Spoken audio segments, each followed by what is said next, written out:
Baik, bismillahirrahmanirrahim. Assalamualaikum warahmatullahi wabarakatuh. Perkenalkan, nama saya Dursana Najuliansyah dari Prodi Akidah dan Filsafat Islam. Di sini saya akan mengerjakan tugas yaitu ujian tengah semester matkul ilmu hadis. Dan di sini juga saya akan menjelaskan tentang Sunan Ibnu Majah. Nama lengkap Sunan Ibnu Majah adalah Abu Abdullah Muhammad bin Yazid bin Abdullah bin Majah al-Rabi al-Qazwini yang dikenal sebagai Ibnu Majah. Beliau lahir pada tahun 209 Hijriah atau tahun 824 Masehi di Qazwin, Persia ya, sekarang menjadi negara Iran.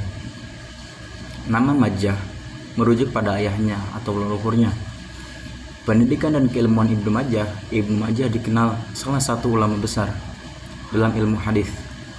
Sejak muda ia mendalami ilmu agama, khususnya hadis, fikih dan ilmu Al-Quran atau tafsir Al-Quran. Ibnu Majah belajar kepada banyak ulama terkemuka pada zamannya, baik di kota asalnya maupun di wilayah lain seperti Irak, Mesir, Syam, dan Hijaz. Ia berkelana ke berbagai tempat untuk mendalami hadis dan bertemu dengan para perawi yang terpercaya.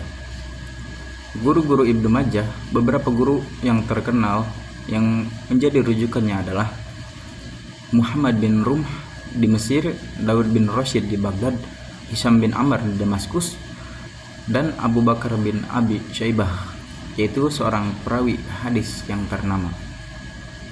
Murid-murid Ibnu Majah juga memiliki banyak murid yang menyebarkan ilmunya seperti Ibrahim bin Dinar, Abu Thair al-Mukhallis, dan Ibnu Ashir.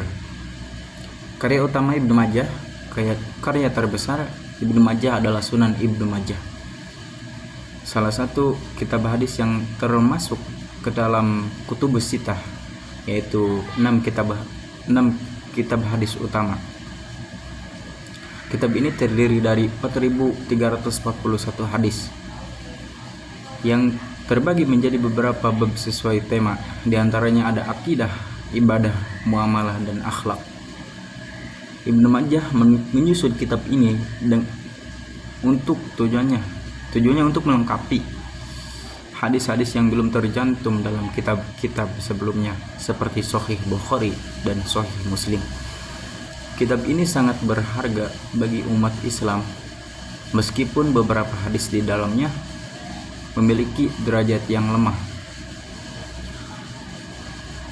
Kepribadian dan kontribusi Ibnu Majah dikenal sebagai sosok yang cerdas, tekun, dan amanah dalam menyampaikan ilmu.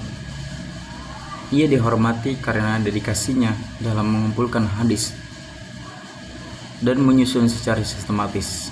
Di kalangan ulama, ia dianggap sebagai salah satu ahli hadis terbesar sepanjang sejarah Islam. Konteks kehidupan Ibnu Majah hidup pada masa kemasan Islam, di mana ilmu pengetahuan dan peradaban Islam berkembang pesat saat itu. Kegiatan penulisan, pengajaran, dan pengumpulan ilmu, khususnya hadis, sangat masif. Sebagai seorang ahli hadis, Ibnu Majah terlibat aktif dalam perjalanan ilmiah untuk mengumpulkan hadis dari berbagai wilayah yang dikenal sebagai pusat keilmuan. Beliau wafat pada tahun 273 Hijriah atau 887 Masehi di kota Qazwin, yaitu kota kelahiran beliau. Warisannya dalam bidang hadis terus menjadi rujukan penting bagi umat Islam hingga saat ini. Pentingnya karya Ibnu Majah, kitab Sunan Ibnu Majah menjadi pelengkap dalam kajian hadis bersama 5 kitab lainnya dalam Kutubus Sittah, yaitu Sahih Bukhari, Sahih Muslim, Sunan Abu Dawud, Sunan Tirmidzi, dan Sunan Nasai. Kitab ini menjadi rujukan utama umat Islam dalam memahami sunnah Nabi Muhammad SAW. Baik, segitu saja dari saya. Kurang lebihnya mohon dimaafkan. Apabila ada kekurangan mohon dimaafkan. Wallahul muwaffiq ila aqwamit thoriq. Wassalamualaikum warahmatullahi wabarakatuh.